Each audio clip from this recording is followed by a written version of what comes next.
Hello everyone, welcome to my channel Lecture Notes. So today I'll be explaining a novel Basti which is written by Intezar Hussain and is a part of partition literature.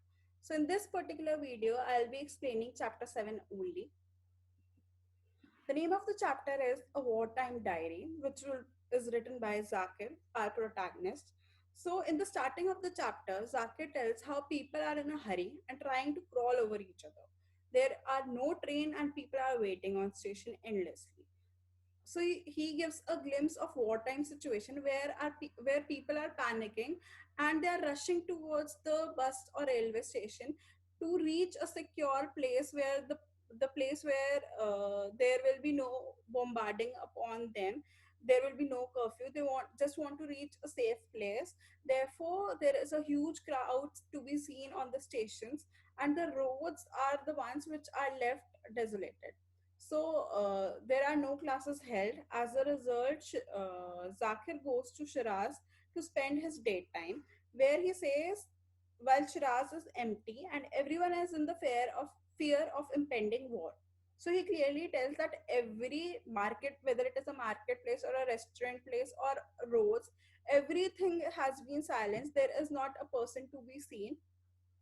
And then he tells about the white haired man who is the regular customer of Shiraz who comes daily.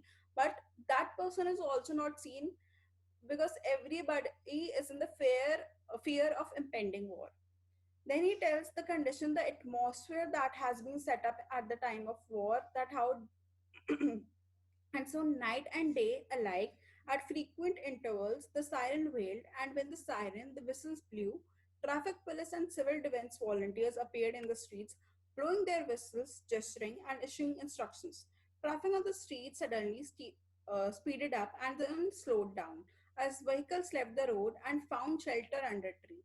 Gradually, the streets emptied, leaving only the traffic police and volunteers with whistles clenched to their teeth.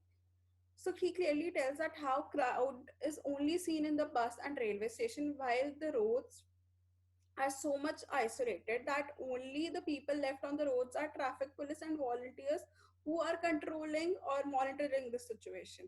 So how people are reacting at the time of war, that how they want to just have a secure place where they won't be they won't be the part of war. So he tells that what all he feels, that how day and night all he can hear is the siren voice, the whistles, and how at the time of the night there is a curfew and everyone has to reach their house on time, and how they cannot use light after the curfew because according to that point of time in that year, wherever the light was seen, the airplane used to bombard that place with bombs. As a result, there was a strict curfew, and nobody could light a matchstick or a light after that point of time. So he's telling that same atmosphere. The siren was heard day and night, and so were the sounds of bomb. Zakir's Ammi Jan wanted everyone to sleep in same room and didn't allow the lights to be turned on, and through the help of Laltin, he started writing his experience. So first of all, this also shows that how Zakir's Ammi Jan is reacting. She is also in an emotional turmoil. Therefore, she asks that every night all the three of them, Abba, Ammi, Jan, and Zakir, should sleep in the same room. And Zakir is not allowed to open the lights because as soon the lights are open, the volunteers start saying that you need to switch off the light because of the curfew. Therefore, he uses the Laltain to write his experience. And as soon as he switch on the Laltain, he is in a nostalgia of Roopnagar where there was no lights earlier, and how they used to spend their time with Laltain only at night. So he tells that why he is writing the diary, sorry. The point of writing this diary is that during the long wartime nights, it will help me discipline my distracted mind, which suffers from insomnia and wanders restlessly all over. It will help me put my mind on a single track and protect myself from confusion of thought. But now I see another advantage of it as well. I'll be writing my wartime autobiography after the war is over, provided I'm alive. I'll know how many lies I heard and how many lies I uttered and how afraid I was. So, first of all, he clears that initially when he started writing this diary, it was only to preoccupy his mind, that his mind doesn't wander in his past or present particularly, where there are chances that the might war might occur. And then he tells that this will turn out to be his autobiography, that how he was spending his time, what the rumors he used to hear, and what he used to say to himself to gain courage and confidence to survive at this point of time. So then the next episodes happen in this chapter is one bomb can be the end. So one night, siren was on and off whole night, and then Zakir heard the sound of bombard. The first thought that came in his mind was, I was afraid for this city where I had endured so many sorrows, where I had sat and remembered Rupnagar so vividly, where I kept it alive even now in imagination. So as soon as he heard the bombard sound, he clearly has imagined that if this is happening in Pakistan, similar things will be happening in India also. And his hometown was Rupnagar, and he was so much afraid that the same uh, thing is not happening in Rupnagar. He was worried about his hometown because in his imagination it was still perfect place where he had spent his childhood. If some he clearly mentions that if something happens to the city, how could I bear it? I want to remember my sorrows. If a city is destroyed, the suffering of those who lived there are forgotten at the same time. If the city is nowhere on the map, if it is destroyed, he would not able to tell people or relate, or everything will be destroyed for him if his whole town comes to an end. So he says the tragedy of this war second time is that our suffering doesn't manage to turn into memories. The building, the places which hold our sorrows and trust are reduced to nothingness in a moment by one single bomb. So he clearly says that how one bomb can destroy everything, the place, the memory, the past, the nostalgia, the childhood, everything will come to an end if a place is destroyed, which clearly shows that how much he miss Rupnagar, his hometown, that he's not worried that he will be able to live in this situation or not. He's worried about his hometown. So he then tells that what this war situation is creating in his mind. The war threw the life of the city into confusion. Sometimes there was not a single person on the street, and sometimes it was flooded as the movie is over and everyone is out.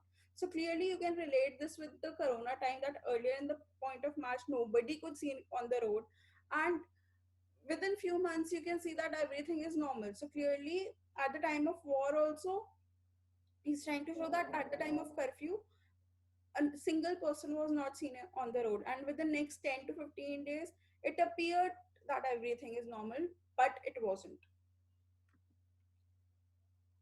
Then he says in this state of war no classes were held to, so Zakir used to spend his daytime in Shiraz, while Salamat and Ajmal are nowhere to be seen because they have become revolutionaries and ardent patriots and go around collecting gifts for his soldiers. So clearly, Zakir here, the protagonist, as shown as a patriot right now. He is a professor, so there are no classes in the colleges. So he spends his daytime in Shiraz, while his best friends, the young generation, is particularly involved or trying to be involved. So here Salamat and Ajmal are trying to participate by going around and collecting gifts for the soldiers. Then he tells that not only people but country is affected. It is not by but. So how the people, culture, everything is destroyed when a place is destroyed.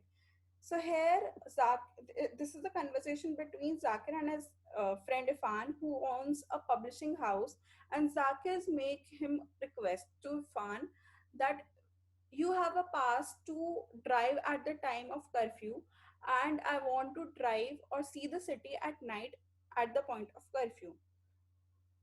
He says, today I said to Ifan, this is Zakir talking, here I don't get any benefit out of your newspaper work.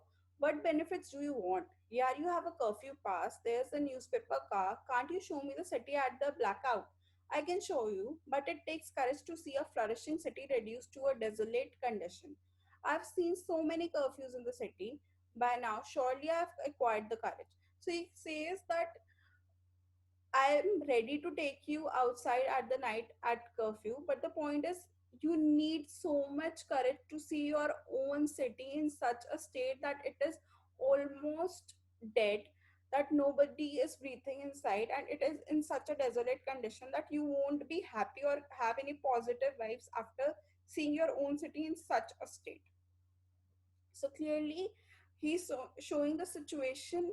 He earlier in the starting he showed how people reacted. Now he's showing that how country is also suffering, how every village area is also suffering because of the impending war.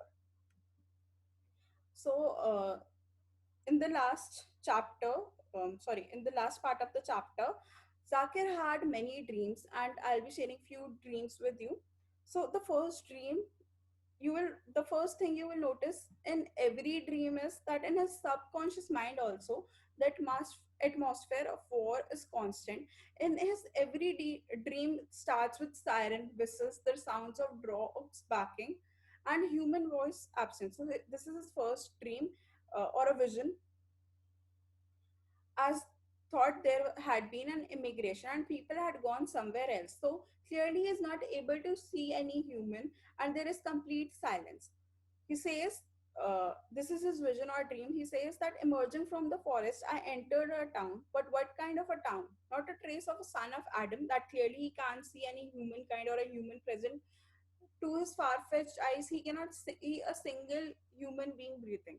In the midst of the lake, an elephant and tortoise were fighting with each other, but neither of them won and neither of them was defeated.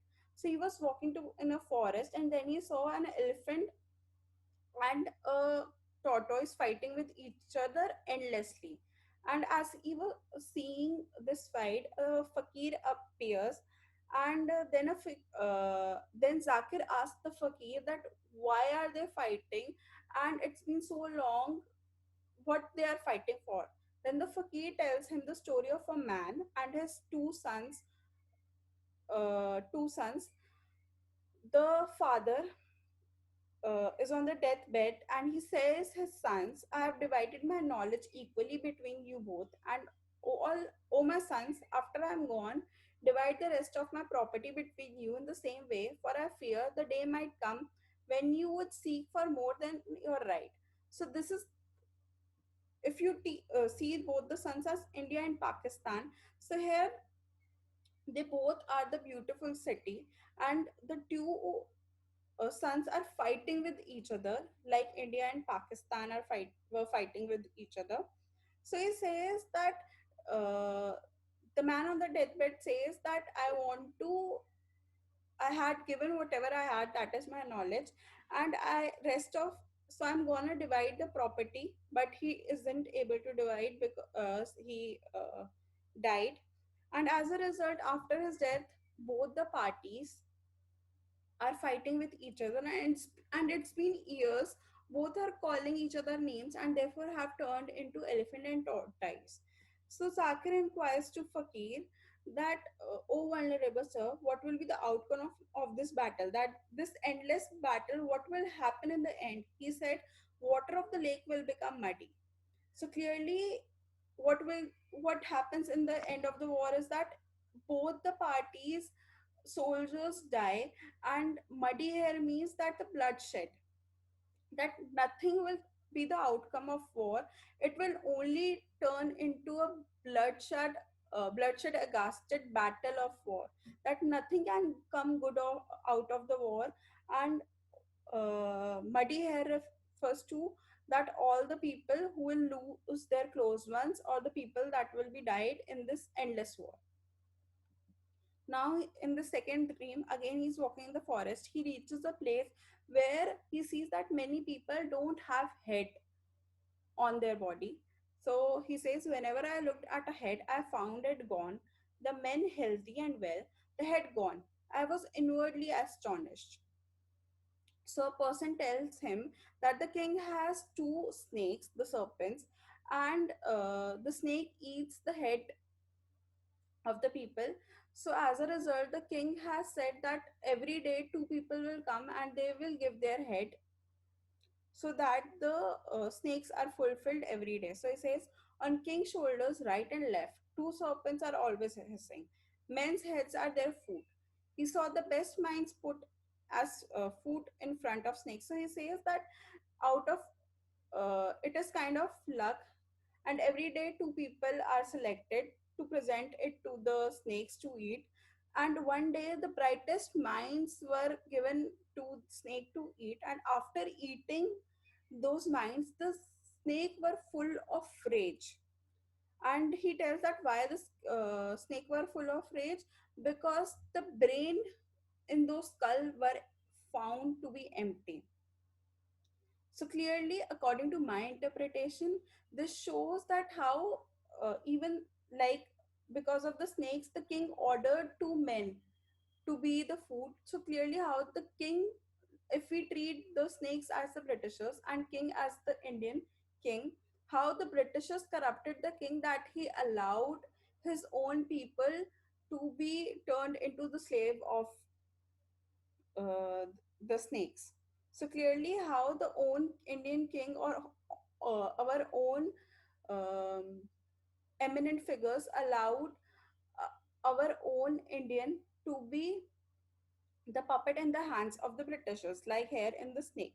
But one, and then he tells that the two brightest minds, it might be the two important minds, might be Mahatma Gandhi and Jinnah of India and Pakistan, to be shown that how they were the most important and wisest person. But at the time of partition, they were doing everything they could, but still people were suffering. A lot of people suffered because of partition. So now Zakir tells his experience at the time of partition. He says how long the wartime nights are. Are there just no real end to them? As though I'm walking in the forest, as though I've been traveling for centuries. So he says that already the winter nights are long, and it has turned out to be the longest wintry period because of the war, because the time is unable to pass. He says that how every minute has turned into year because there is nothing to do. They have to come every day at the point of curfew. There is no classes held, and everybody around them is panicking and leaving the city to find a secure place for their family. So Zakir in this chapter has many visions. So Zakir, one of the visions I've discussed, the two dreams or the two visions, and many, there are many more visions. So Zakir had many visions where he is in India, in the streets of Jama Masjid and Chavri Bazaar also. But in all those dreams, one thing is common, that there is a state of fight, people dying, there are corpses. So clearly, how his fantasy or imagination or his subconscious mind is held with reality, which is the war. So in this, the end of the chapter, there is a scene in which Ammi Jan is shown worried for her sister Batul, who is in Dhaka. So nobody has the news or correct news because the news is filled with rumors also. So clearly, it's been months that she hasn't received any letter and she has no whereabouts about her sister, and she's shown worried for her sister. So thank you for watching this video. Do like and subscribe my channel.